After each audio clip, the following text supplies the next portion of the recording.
So जे मी field pursue केलेलं त्यात मला आत्ताही खूप छान वाटतंय की मी अजिबात रिग्रेट करणार नाही आणि तो माझा बेस्ट डिसिजन होता. माझा BSc करण्याचा काही विचार नव्हता, कारण मला डॉक्टर व्हायचं होतं.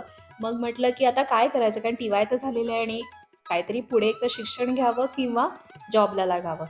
आम्ही कसे भेटलो. आय एम व्हेरी लकी की मला सर AR रहमान यांच्याकडे शिकता आलं. तर it was kind of like hectic at times, कारण लिटरली मी घरी नाही यायचो.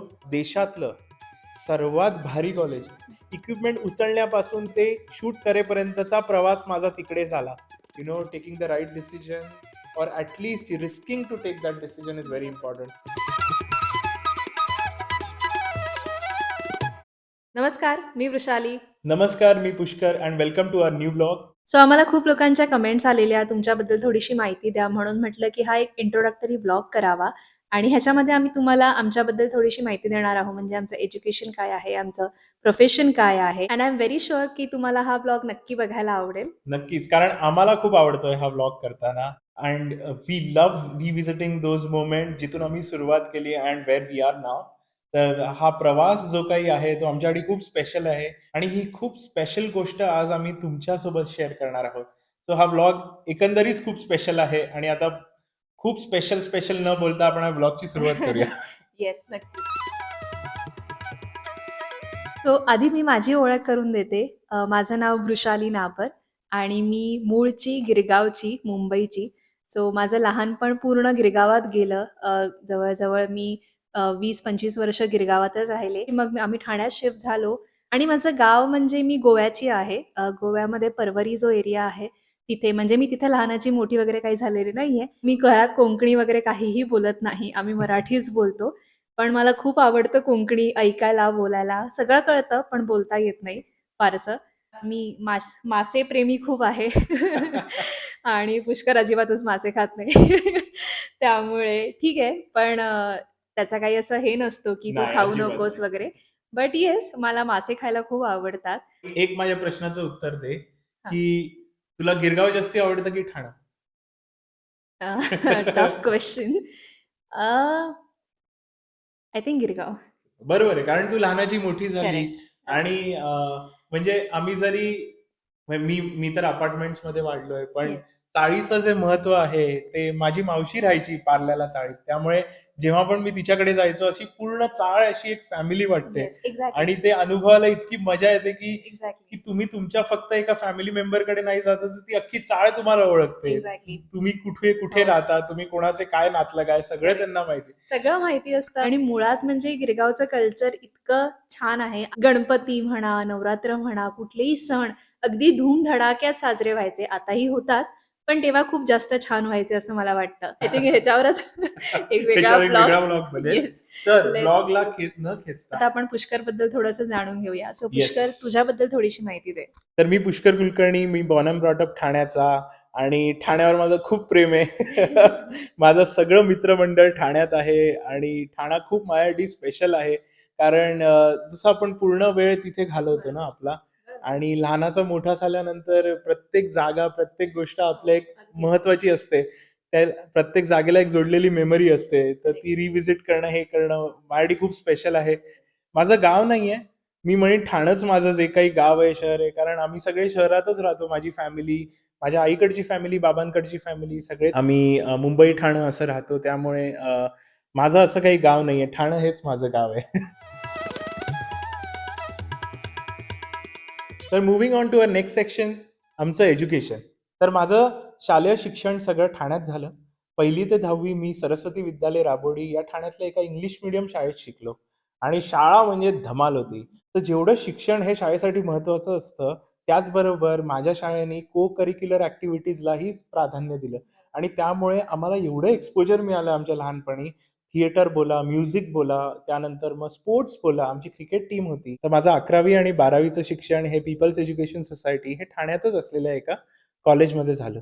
आणि कॉलेजमध्ये मी सायन्स घेतलं आणि 12वी नंतर मुंबईतल्या KC कॉलेजमधून मी माझं bachelors of science in information technology केलं. पुष्कर, मला तुला इथे एक प्रश्न विचारायचा आहे, की IT मध्येच यायचं होतं फील्डमध्ये, का तुला काही डॉक्टर किंवा इंजिनियर किंवा अजून काही बनायचं होतं? नाही, मला म्युझिशियन बनायचं होतं. अच्छा. इंजिनियर किंवा डॉक्टर, या हे 2च पिलर्स होते करिअरसाठीचे.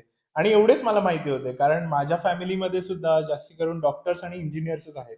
त्यामुळे मला हे माहिती होतं की करिअरमध्ये इंजिनियर किंवा डॉक्टर हेच आपल्याला उचलावं लागेल, पण मला म्युझिशियन व्हायचं होतं. तर कारण माझ्या आईने मला म्युझिक क्लासेसला घातलं आणि त्यामुळेच मी एवढं संगीतात शिकू शकलो आणि जेवढं काही थोडंफार नॉलेज आहे ते घेऊ शकलो आणि मला त्याची आवड लागली. तर आता वृषाली तुझ्याकडे येऊया and please share your educational journey with all of us. Yes, नक्कीच. सो माझं 1ली ते 10वी शिक्षण गिरगावातच झालं. चिकित्सक समूह शिरोळकर हायस्कूल ही एक मराठी मीडियमची शाळा जिथून मी शिकले. सेमी इंग्लिश म्हणेन कारण तेव्हा आमच्या काळात सेमी इंग्लिश होतं 8वी नंतर. सो शालेय शिक्षण मला वाटतं खूप छान होतं. आमचा पूर्ण वर्ग, आमचा कोर ग्रुप होता. आम्ही डान्स करायचो. म्हणजे जसं पुष्करने सांगितलं, की अभ्यास तर होता, सगळेच हुशार होतो आम्ही. पण त्या व्यतिरिक्त पण डान्समध्ये पार्टिसिपेट करणं किंवा संगीतात कोरस म्हणून माझा आवाज काही फार बरा नाहीये. पण तरी आमच्या बाई आम्हाला अगदी तू कोरस म्हणून ये पाठी. पण आम्ही डान्स चांगला करायचो. त्याच्यामुळे माझ्या मैत्रिणी वगैरे सगळ्या आम्ही त्याच्यामध्ये सगळ्या ह्याच्यामध्ये जेवढं वक्तृत्व वगैरे मला काही जमायचं नाही. पण बाकी सगळ्या ह्याच्यामध्ये मी पार्टिसिपेट करायचे बऱ्यापैकी. सो ते एक छानच होतं आणि गिरगावात होतं त्यामुळे शाळा अगदी जवळ होती. चालत 5-10 मिनिटात आम्ही पोहोचायचो. सो माझं 11वी-12वी हे केसी कॉलेजमधनंच झालेलं आहे. मी सायन्स फील्डमध्येच होते आणि त्याच्यानंतर माझं बी-एस-सी करण्याचा काही विचार नव्हता. कारण मला डॉक्टर व्हायचं होतं आणि हो, मी खूप अँबिशियस होते. पण अनफॉर्च्युनेटली तिथपर्यंत पोहोचू नाही शकले कारण मी तेवढे हार्डवर्क नाही केले हॉनेस्टली. माझा भाऊ डॉक्टर आहे त्याच्यामुळे मी सतत त्याला बघायचे की तो एवढा अभ्यास करतोय. सो तेव्हा मी ठरवलं की आपण फिजिओथेरपिस्ट होऊया. कारण एक तर ते मला अट्रॅक्ट झालं त्या त्या गोष्टी सगळ्या आणि दुसरी गोष्ट जरी मला डॉक्टर व्हायचं होतं तरी मला इंजेक्शनची खूप भीती वाटते. दॅट इज फनीस्ट पण तुला पार्ट. इंजेक्शन द्यायचं असतं, घ्यायचं एक्झॅक्टली. असतं. पण द्यायचं आणि घ्यायचं दोघांची भीती अच्छा. वाटते. त्याच्यामुळे असं झालं, की अरे बापरे! आता हा मोठा बेच प्रश्न. बट सी-ई-टीला काही फार चांगले मार्क नाही पडले मला आणि मग ठरवलं, की आपण बी-एस-सी करूया आणि बी-एस-सी मी केसी कॉलेजमधनंच केलं. माझं बी-एस-सी बायोटेक्नॉलॉजीमध्ये झालेलं आहे आणि परत again the second turning point, की मला टी-वाय झाल्यानंतर कळलं, की मला बायोटेक्नॉलॉजीमध्ये काही इंटरेस्टच नाहीये. म्हणजे मी अभ्यास केला, असं नाहीये, की मला मार्क्सही चांगले पडले. बट मला त्याच्यामध्ये असा रस येत नव्हता, की मी ह्याच्यात करियर करेन पुढे जाऊन. मग असं झालं, की आता काय आणि तेव्हा माहित नाही, म्हणजे correct me if I am wrong, but biotechnology हा एक नवीन विषय होता. नवीन विषय होता आमच्या काळात आणि असं म्हटलं जातं, आता मला माहित नाही मे बी आमच्या एज्युकेशन काळात म्हणजे 2000 साली, आम्ही काही अगदी 1950 हां, काळचे नाही. हां. पण 2000 म्हणजे तेव्हा ॲक्चुअली बायोटेक्नॉलॉजी नवीन नवीन आलेलं. होता. जे काही आहे मला त्या ह्याच्यामध्ये करियर करावं असं वाटत नव्हतं. मग म्हटलं, की आता काय करायचं? कारण टी-वाय तर झालेलं आहे आणि काहीतरी पुढे एक तर शिक्षण घ्यावं किंवा जॉबला लागावं. तर मग असं ठरलं, की माझ्या एका मैत्रिणीने मला सांगितलं, की एस-एन-डी-टीमध्ये असा-असा फूड रिलेटेड काहीतरी कोर्स आहे आणि मला खरं सांगू तेव्हा खूप इंटरेस्टिंग वाटलं ते. सो म्हटलं ठीक आहे, हरकत काय आहे? मग मी माझ्या बाबांबरोबर गेलेले एस-एन-डी-टी कॉलेजमध्ये जुहूला. तिकडे गेले, तिकडे त्या कोर्सबद्दल माहिती विचारली. पण मी अजिबात रिग्रेट करणार नाही त्याबद्दल. कारण मी फायनली मग पोस्ट ग्रॅज्युएशन केलं. पोस्ट ग्रॅज्युएशन डिप्लोमा केला. न्यूट्रिशन, फूड प्रोसेसिंग आणि टेक्नॉलॉजी ह्या फील्डमध्ये. So and by the way ही पण फील्ड इमर्जिंग होती येस, त्यावेळेस. येस, आणि yes. I think you done a fabulous job. So असं होतं माझं शिक्षण. Now moving on to our next section. आम्ही कसे भेटलो? विषय तुला स्टार्ट करायचंय? आमच्या दोघांची ओळख झाली आमच्या कॉलेजमध्ये. जसं तुम्ही ऐकलं असेल केसी कॉलेज. की वृषालीनी पण केसी कॉलेजमधनं डिग्री केली, मी पण केसी कॉलेजमधनं डिग्री केली आणि आमची ओळख कॉलेजमध्येच झाली आणि तेव्हापासून we are together. So Marathi मंडळात आणि एन-एस-एस मध्ये काम करणं अशाने आमची ओळख झाली आणि आजही आम्ही एकमेकांचे खूप चांगले मित्र आहोत. ते बॉन्डिंग खूप महत्वाचं असतं, की समोरच्याला काय वाटतंय आणि समोरच्याला त्या गोष्टी विचारात घेणं आणि मला वाटतं हे सगळे विचार आमचे जुळले आणि मग आम्ही ठरवलं, की आपण लग्न करूया आणि मग आम्ही 2019 मध्ये आमचं लग्न झालं. असा आमचा हा लग्नाचा प्रवास चालू झाला. येस. आणि आता पुढच्या पार्टला जाऊया, जे आहे आमचं करिअर. हा खूप जिव्हाळ्याचा टॉपिक आहे. नक्कीच. मी आधी माझ्याबद्दल थोडंसं सांगते. जसं मी मगाशी सांगितलं, की मी पोस्ट ग्रॅज्युएशन डिप्लोमा केला आहे फूड प्रोसेसिंग टेक्नॉलॉजीमध्ये. So I am a food scientist आणि मला इंडियामध्ये जवळ-जवळ 8-9 वर्षाचा एक्सपिरियन्स होता. रिसर्च अँड डेव्हलपमेंट फील्डमध्ये मी होते फूडच्या. बऱ्याच चांगल्या कंपनीजमध्ये मी काम केलेलं आहे. फक्त मुंबईत नाही तर मुंबई, बंगलोर अशा ठिकाणी पण काम केलेलं आहे. सो जे मी फील्ड पर्स्यू केलेलं त्यात मला आत्ताही खूप छान वाटतंय, की मी अजिबात रिग्रेट करणार नाही आणि तो माझा बेस्ट डिसिजन होता. आणि आता जिथे मी स्वित्झर्लंडमध्ये राहते, सो मी जस्ट शिफ्ट झालेले आहे. सो इथेही मला माझं करिअर बिल्ड करायचं आहे आणि हळूहळू त्या गोष्टीसाठी मी आता सुरुवात केलेली आहे. सो मुंबईमध्ये मी बऱ्याच कंपनीमध्ये काम केलेलं आहे, पण मी फक्त R&D मध्येच जास्त इन्व्हॉल्व्ड असायचे. म्हणजे सिन्स ते माझं पोटे आहे. कारण माझा पहिला एक्सपिरियन्स होता जिथे मी नूडल्स, सीझनिंग आणि ह्या सूप्स ह्याच्यामध्ये काम करायचे. त्याच्यानंतर माझ्या वेगळ्या दुसऱ्या कंपनीमध्ये मी टोटली फ्लेवर बनवायला लागले. सो काहीच माझं पाठच्या बॅकग्राऊंडमध्ये मी सेम प्रोडक्टला घेऊन कधीच वेगवेगळ्या कंपनीमध्ये करेक्ट, काम नाही करेक्ट. केलं. सो मला प्रत्येक फील्डमध्ये लर्न करायला मिळालं आणि ते माझ्यासाठी नेहमीच चॅलेंजिंग ठरलं सुरुवातीला. कारण आपल्याला तेवढी आयडिया नसते की ह्याच्यामध्ये हे कसं असतं का खूप खूप साऱ्या गोष्टी असतात. पण मला असं वाटतं की स्टार्टअपमध्ये जेव्हा आपण काम करतो, I think if you really need to learn something, you need to start from the startup company. Because तिथे तुम्हाला 0 पासून 100 पर्यंत सगळी कामं करायला लागतात. माझ्याबद्दल खूप झालं सांगून. Let's move to Pushkar. Pushkar, तुझ्याबद्दल थोडंसं सांग. It's a roller coaster ride actually. ही एक मजेशीर जर्नी आहे आणि खूप जवळचा विषय माझा. मला वाटतं वृषाली हे नेहमीच ऐकते. Career is a very important thing for me. आणि माझी करिअरची स्टोरी इतकी इंटरेस्टिंग आहे की मोमो पण आली आहे आमच्यात. तर तिला पण ऐकायचं आहे. ॲक्च्युली असं नाहीये, तिच्या खाण्याची वेळ झाली आहे आणि ती बरोबर वेळेत येते आणि आम्हाला सांगते की बाबा भूक लागली आम्हाला, मला बाकी काही तुम्ही बडबड करा, मला माझं जेवण द्या. माझं सांगायचं झालं तर जसं तुम्हाला बोललो, मला नेहमीच संगीतातच माझं करिअर करायचं होतं. मला तेवढंच माहिती होतं, माझं जग तेवढंच होतं.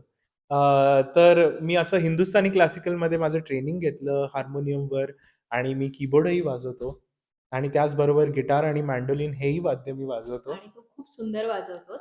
मी तुझी बायको आहे म्हणून अजिबात स्तुती करत नाहीये किंवा लोकांना सांगण्यास अजिबात स्तुती करत नाहीये. पण तू खरंच जे आहे ते आहे. पण तू खरंच खूप सुंदर इन्स्ट्रुमेंट्स वाजवतोस. सो आय थिंक मला वाटतं हा प्लॅटफॉर्म मला मिळालाय थोडंसं तुझी स्तुती थँक यू. करण्याबद्दल. Thank you. पण येस, मला त्यात आनंद मिळतो. मला त्यात पीस मिळतं. For me peace is playing music and just listening to music. तर माझं ग्रॅज्युएशन झालं आणि ग्रॅज्युएशन झाल्यावर तुमच्यातले किती लोक आय-टी आहेत मला माहीत नाही. पण तुम्हाला माहितीच आहे की जसं आपलं ग्रॅज्युएशन होतं त्याचबरोबर आपलं ऑन कॅम्पस प्लेसमेंट असते, ऑफ कॅम्पस प्लेसमेंट असते. तर ओके, त्याआधी एक इंटरेस्टिंग गोष्ट. येस, येस, तू सांग. ग्रॅज्युएशनमध्ये माझी ऍडमिशन झाली केसी कॉलेजमध्ये बीएससी आय टीला. आणि मी बोललो, कारण मला कॉलेज आवडलं आणि त्याच वेळी MTV, चॅनल व्ही हे खूप बूमिंग चॅनल्स होते आणि त्यांचे क्रू नेहमीच या म्हणजे हे जे साऊथ बॉम्बेचे टॉप कॉलेजेस आहेत त्यांच्या अवतीभोवती असायचे टॅलेंटला हंट करायला. तर मला असं वाटलं it would be a good exposure for me to be around such people आणि there were some great musicians around मी.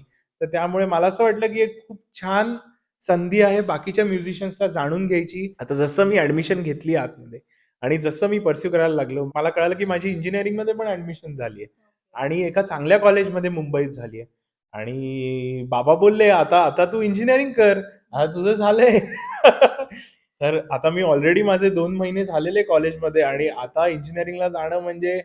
आणि मला अभ्यासाचा प्रॉब्लेम नाहीये. I am a fairly good student. मी अभ्यास करू शकतो, पास होऊ शकतो, नापास नाही होणार एवढी काळजी घेऊ शकतो. घ्यायचीच आहे, घेऊया ऍडमिशन. इंजिनिअरिंग, सगळे आजूबाजूला इंजिनियर होत आहेत, अरे तू पण इंजिनियर हो. मी घेतली इंजिनिअरिंगला ऍडमिशन. एक दिवस गेलो, 1 दिवसाचा इंजिनियर आहे मी. ऍडमिशन घेतली. बिचारे आई बाबा त्यांना एवढं वाईट वाटलं. मी बोललो बाबा नाही, मला परत केसीला जायचंय.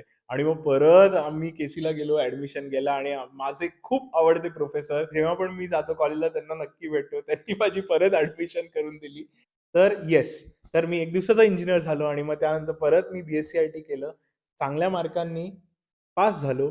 आणि त्यानंतर जसं तुम्हाला माहिती आहे की आय टीमध्ये ऑफ कॅम्पस आणि ऑन कॅम्पस अशी प्लेसमेंट होते, कंपनीज येतात प्लेसमेंट करायला, तुम्हाला कंपनीजमध्ये जावं लागतं. तर सगळे रिझल्ट लागायच्या आधी रिझल्टमध्ये कंपनीजला जायचे. मी एखाद्या कंपनीला गेलो असेल, माझा मित्र जात होता म्हणून मी गेलो त्याच्याबरोबर. त्यानंतर मी बोललो नाही, आपल्याला करायचंच नाहीये तर कशाला जायचं, आपण पैसे कमवायचेत ना, आपण कमवू. तर त्यामुळे सगळे ऑन कॅम्पस जात होते नोकरी शोधायला आणि मी गेलो स्टुडिओज मध्ये. माझा आयटीचा रेझ्युमे घेऊन. आणि ते बोलले, अरे तुझं काहीच संगीताचं शिक्षण. बोललो सर मी शिकायला रेडी आहे. आणि माझा बँडही होता. त्यामुळे स्टुडिओ, रेकॉर्डिंग ह्याची सगळ्याची ओळख होती माझी. म्हणजे मला माहिती होतं हे काय आहे. It wasn't anything unfamiliar to me. तर असं रात्रंदिवस स्टुडिओत असायचो, तिथे शिकायचो आणि उषालीला माहिती आहे, की कसं काय आहे, म्हणजे कसं शिकावं लागलं, काय करावं लागलं. It was fun. It was kind of like hectic at times. कारण लिटरली मी घरी नाही यायचो. तिकडेच असायचो. अंधेरीला जे स्टुडिओज आहेत, तुम्हाला तुमच्यापैकी लोकांना माहिती असेल, की फिल्म इंडस्ट्री मुंबईच्या अंधेरी या शहरात आहे. तर त्यामुळे तिकडेच सगळे स्टुडिओज आहेत आणि त्यामुळे मला कार्टून फिल्म्सवर डबिंग आणि ह्या सगळ्याचं एक्सपोजर मिळालं. छोटा भीम. आणि या सगळ्याचं एक्सपोजर मिळालं. त्यानंतर मला सिरियल्समध्ये मिक्स करायचं, तेव्हा डॉल्बी 5.1 असं काही काही स्पेसिफिकेशन्स आलेले. तर ते सगळं कसं मिक्सिंग करतात, काय करतात ह्याची ओळख झाली माझी. आणि मला खूप आवडायचं. पण एका पॉइंट नंतर मग मी म्हणलं, की आता आपण लेट्स लर्न समथिंग. जसं मी बोललो, की माझा नेहमीच शिकायचा ॲपेटाईट आहे. I always love to learn. And learning म्हणजे फक्त कॉलेजला जाणं असं नाही. Yes, of course, if you get a chance, why not? But प्रत्येक वेळीच मिळतो असं नाही, प्रत्येक वेळेस अफोर्ड करता येतं असं नाही. तर तुम्हाला प्रॅक्टिकली पण केवढं लर्न करता येतं हे पण महत्वाचं आहे. तर स्टुडिओतल्या गोष्टी कळाल्यानंतर मी ठरवलं, की आपण आता साऊंड इंजिनिअरिंगमध्ये आपलं पदार्पण करू. आणि त्याचमुळे मी शोधायला लागलो, की कुठले चांगले कॉलेजेस आहेत, कुठलं काय. तर मला कळालं, की देशातलं सर्वात भारी कॉलेज म्हणजे FTII आहे, film and television institute of India. म्हणलं आता इकडेच जायचं. त्यांचा एक शॉर्ट कोर्स होता. त्याला पण तसंच सिलेक्शन होतं आणि मी केलं, अपिअर केलं त्यासाठी आणि सिलेक्ट झालो. And I was so happy. I was so happy. आणि FTIत मला शिकता आलं. प्रोडक्शन साऊंड मिक्सिंग म्हणजे ऑन लोकेशन जेव्हा शूटिंग होतं, तेव्हा कसं साऊंड रेकॉर्ड करतात. त्यानंतर स्टुडिओत कसं मिक्सिंग होतं, काय टेक्निक्स आहेत हे शिकता आलं. And I am very thankful to FTII की बऱ्याचशा गोष्टी तिथे बघता आल्या. फक्त साऊंडच्याच नाहीत, बट बाकी जसं सिनेमा आणि ऍक्टिंग या गोष्टी बघता आल्या मला माझ्या छोट्याशा ड्युरेशनमध्ये तिकडे. आणि मग त्यानंतर मग मी थोडं फ्रीलान्सिंग केलं. हो, राईट, सॉरी. येस. तर FTIच्या आधी मला, आय एम व्हेरी लकी की मला सर AR रहमान यांच्याकडे शिकता आलं. तर मी 6 महिन्यांसाठी चेन्नईला होतो आणि चेन्नईमध्ये मी रहमान सरांच्या अकॅडमीमध्ये शिकलोय electronic music production. And I am really thankful for that opportunity. आणि एक वेगळाच एक्सपिरियन्स होता. Watching Rahman sir in front of you is a godly experience. म्हणजे I am a big fan of his. आणि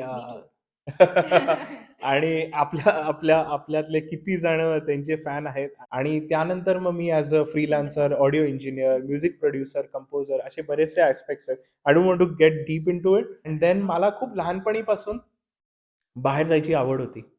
खूप लहानपणीपासून. I don't know, but I used to like love listening about people who used to come from the US. किंवा माझे नातेवाईक जे US हून यायचे किंवा UKहून यायचे, त्यांच्याकडून ऐकणं, कशा तिकडे गोष्टी होतात. ह्याचं खूप कुतूहल होतं मला आणि I was always keen to go abroad. तर त्यामुळे जेव्हा या गोष्टींबद्दल कळालं, की ह्याचं शिक्षण जास्ती अब्रॉडमध्ये चांगलं मिळतं, I decided okay let's go. अरे पण लेट्स गो का, ह्याच्यासाठी लागतात पैसे. आणि आपण सगळे मध्यमवर्गीय, म्हणजे बरोबर, मी मध्यमवर्गीय घरातनं येतो आणि एकदमशे असे लाखो रुपये कुठून उभे करायचे, हे सगळं करणं आणि लोन घेणं, मॉर्गेज करणं. मी बोललो की हे आपल्याकडून ऍडमिशन झाली, मला ऑफर लेटर मिळायचे, हे मिळायचे. बट शेवटी हाच विचार यायचा की पुष्कर, तू म्हणजे एवढं लोन घेऊन सगळं हे करणार एका एक्सपेरिमेंटल करिअरमध्ये, कसं काय. म्हणजे हे जे डिसिजन मेकिंग होतं ना, आज I am thankful to that की मी हे डिसिजन घेऊ शकलो. And there wasn't any mentor to me. Figure out करत गेलो, म्हणजे ज्याचा मला खूप आज, म्हणजे I am proud of it की I can figure out things. But it comes with a cost of की you have to really look at things very carefully. You have to study a lot of thing. तुमचं नेहमी brain active पाहिजे की हे बरोबर आहे की हे नाही. आणि पुष्कर जे इतकं आता इझिली सांगतोय की मी ऍप्लिकेशन करायचो, मला ऍप्लिकेशनचे काय म्हणतात येस पण यायचं की यू आर एलिजिबल फॉर दिस. पण मी खरं सांगते की अगदी काही वर्षांपूर्वी, म्हणजे आमचं लग्न झाल्यानंतरही पुष्कर ऍप्लिकेशन करत होता. त्याने ती जिद्द अजिबात सोडलेली नाहीये. बट मी अभ्यास केला. तर जे कोणी बाहेर जायचा विचार करतायत, it's very important you study around what you want to, where you want to learn, what you want to learn. आणि त्या मुलांशी बोला जे तिथे ऑलरेडी शिकतायत. जॉब मार्केट अंडरस्टँड करा काय आहे. मी काय करायचो, त्या देशात किती कंपनीज आहेत की या करिअरच्या लोकांना हायर करतात, किंवा तिकडे किती साऊंड प्रोडक्शन कंपनीज बरोबर. आहेत किंवा तिथे किती स्पीकर बनवणाऱ्या कंपनीज आहेत बरोबर. आणि या शिक्षणाचं ऍप्लिकेशन ज्या जॉब्समध्ये होतं तिथे जॉब देणारे किती लोक आहेत हा सगळा अभ्यास मी करून डिसाईड करायचो तर मी आता सगळं FTI केलं हे केलं ते केलं इंडस्ट्री जेव्हा ग्राउंड वर्कवर आलो तेव्हा रिअलाइज झालं की इट्स नॉट दॅट इझी म्हणजे you have to still fight to get a gig म्हणजे तुम्हाला काम मिळालं तुम्हाला 10 लोकांना 15 लोकांना हे and then I decided okay let's see आपण म्युझिकमध्ये जरा फोकस करू आणि तिकडे मग काही शॉर्ट फिल्म्सला म्युझिक करणं थिएटरला म्युझिक करणं INT ही स्पर्धा होते इंडियन नॅशनल थिएटर तर त्यासाठी मी ठाणा कॉलेजसाठी म्युझिक करत आलो बरेच वर्ष तर असं सगळं करत होतो तेवढ्यात एके दिवशी माझ्या मित्राचा फोन आला गौरव माझ्या भावासारखा आहे तो तर तो बोलला की माझ्या मला माहितीये एजन्सीमध्ये की तो हा ब्लॉग बघतोय. येस गौरव लव्ह यू तर त्याचा मला फोन आला की हे बघ काय करतोस मी बोललो हा असं काय काय चाललंय बोलला माझ्या एजन्सीमध्ये एक व्हिडिओ एडिटरचा रोल आहे आणि तुला येतं का व्हिडिओ एडिटिंग नाही पण ठीक आहे तू म्हणतोयस तर मी I am ready to give it an attempt तर त्यावेळेस आणि एवढं व्हिडिओ एडिटिंग किंवा हे असं आता जेवढं आहे तेवढं नव्हतं तर त्यामुळे मी बोललो ओके ठीक आहे let's give it a try दुसऱ्या दिवशी ते 2-3 दिवसांनी होणार होतं दुसऱ्या दिवशी माझा अजून एक चांगला मित्र आहे अभिषेक त्याला घेऊन मी एक एक ऍड शूट केली माझ्या मोबाईल मधनं जसं काय होत असेल आणि ती शूट करून ऍज अ रील कारण तुम्हाला शोरील लागते ना तुम्ही काय केलंय हे करायचं ती शोरील बनवली आणि त्यानंतर मग मी इंटरव्ह्यूला गेलो आणि दे वर रिअली व्हेरी स्वीट आणि दे लाईक मी चॅनल होतं त्यासाठी एक शो केला आणि भारतभर फिरलो त्यांच्याबरोबर बऱ्याच गोष्टी केल्या इक्विपमेंट उचलण्यापासून ते शूट करेपर्यंतचा प्रवास माझा तिकडे झाला अँड मी कधीच कुठल्याही गोष्टीला कमी नाही मानत आणि मी कधीच कोणालाही कमी नाही मानत कारण प्रत्येक माणूस हा आपल्याला शिकून जातो आणि प्रत्येक गोष्ट आपल्याला मोठी बनवते पुढे एका IT कंपनीत मला ऍज अ व्हिडिओ प्रोड्युसरचा रोल मिळाला आता हे किती वेगळं आहे ना म्हणजे बघा तुम्ही की कसं आहे and again I am thankful to Ashutosh माझा मित्र आणि कसं असतं की त्यांच्यासाठी हे नवीन होतं ॲज अन IT कंपनी तर मग ते एस्टॅब्लिश करणं तिथे मी लिटरली सगळ्या गोष्टी एस्टॅब्लिश केल्या आमचे जे ब्रँड्स होते त्यासाठी आणि मग मी एक साधारणपणे 2 वर्ष या IT कंपनीमध्ये काम केलं खूप मजा आली खूप मस्त कलिग्स होते आणि मग त्यानंतर देवाच्या कृपेने मला खूप मोठी ऑपॉर्च्युनिटी आली एका खूप मोठ्या कंपनीत नाव नाही मी घेणार कारण इट्स अ पब्लिक प्लॅटफॉर्म आणि मला कुठल्याच कंपनीची नावं नाही घ्यायची आहेत बट खूप मस्त एक्सपिरियन्स मिळाला मला 5.5 वर्षासाठी मी बँगलोरला मूव्ह झालो मी आधी मूव्ह झालो मग आमचं लग्न झालं 2019ला मग वृषाली मूव्ह झाली माझ्यासोबत आणि एक आमच्या लग्नानंतरचा आमचा मस्त प्रवास बँगलोरमध्ये चालू झाला आणि त्या कंपनीत एशिया पॅसिफिकचं सगळं जे काही आमचं व्हिडिओ प्रोडक्शन होतं ते हँडल करायचो and it was a fabulous experience खूप छान कलिग तिथे कमवले मी माझ्या आणि वृषालीनी पण ऑफकोर्स वृषालीच्या करिअरला एक वेगळीच कलाटणी मिळाली तिकडे मला वाटतं चेंज हा खूप महत्वाचा आहे आपल्या करिअर जर्नीत कारण change at the right time is very important आणि कधी तो आपण घडवतो कधी घडला जातो बट तोच आपल्याला मोठा बनवतो सो त्यामुळे टेकिंग द राईट डिसिजन और at least risking to take that decision is very important असं नसतं की प्रत्येकालाच करेक्ट डिसिजन घेता येतो but you need to have that kind of appetite to take risk and calculative risk moving ahead त्यानंतर मग 5.5 वर्षानंतर मी माझ्या करिअरच्या अशा पॉइंटला आलो की तरी अजून अभ्यासाचा किडा गेला नाहीये तर आता मग मी वृषालीशी बोललो की आता मला अशी अशी इच्छा आहे की बाहेर जायचंय आणि फक्त इच्छा नव्हती तर त्यापाठी कष्टही केले बरं माझ्या फील्डमध्ये कोणी ऑनसाईट आणि असं काही काही फंडाच नाही येतो जे काही आहे तुम्हाला डायरेक्ट रोल मिळवायचा आहे त्यामुळे it's all the more difficult आणि but I mean I knew this आणि मी माझे प्लॅन्स त्यानुसार बनवत होतो मी कॅनडाच्या PR साठी पण अप्लाय केलेलं आणि कसं आहे ना तुम्ही किती मोठे झालात तरी you have to start from fresh तर त्यामुळे असं करत करत मग बऱ्याचशा कंपनीजला अप्लाय केलं अभ्यासाचं पण बघत होतो आणि फायनली अशी एक ऑपॉर्च्युनिटी समोरून आली ज्याच्या वेबसाईटवर जाऊन मी अप्लाय केलं लिटरली कंपनीच्या मी आता जिथे करंटली आहे ती पण एक खूप मोठी कंपनी एक वेगळं डोमेन आहे आधी मी प्रोडक्ट डोमेन मध्ये होतो म्हणजे प्रोडक्ट कंपनीत होतो माझी जी पोस्ट आहे तर मी इथे एक डिझाईन आणि व्हिडिओ टीम हेड करतो या कंपनीसाठी असे आम्ही इकडे आलो मी आमची एक मस्त युट्यूब फॅमिली आहात so thank you for asking a lot of questions आम्ही आमच्या परीने त्याची उत्तरं देतो जेवढं काही आम्हाला नॉलेज आहे तेवढं आम्ही शेअर करतो. आणि तोपर्यंत तुमचे काही बाकीचे प्रश्न असतील तर आम्हाला नक्की कमेंट्समध्ये विचारा आणि छान छान कमेंट्स अशाच करत राहा. हा ब्लॉग पण जर आवडला असेल, मला माहिती आहे की आम्ही खूप सारे खूप बोललेलो आहोत, त्यामुळे ब्लॉग थोडासा मोठा होईल. बट प्लीज समजून घ्या आणि आय होप तुम्हाला हा ब्लॉग बघायला पण आवडला असेल. आवडला असेल तर नक्की लाईक करा, शेअर शेअर करा करा आणि आणि सबस्क्राईब सबस्क्राईब करा करा आपल्या आमच्या चॅनलला. ज्याचं नाव आहे मुक्काम पोस्ट स्वित्झर्लंड. स्वित्झर्लंड. सो भेटूया नेक्स्ट ब्लॉगमध्ये. तोपर्यंत bye bye. Thank you. Thank you.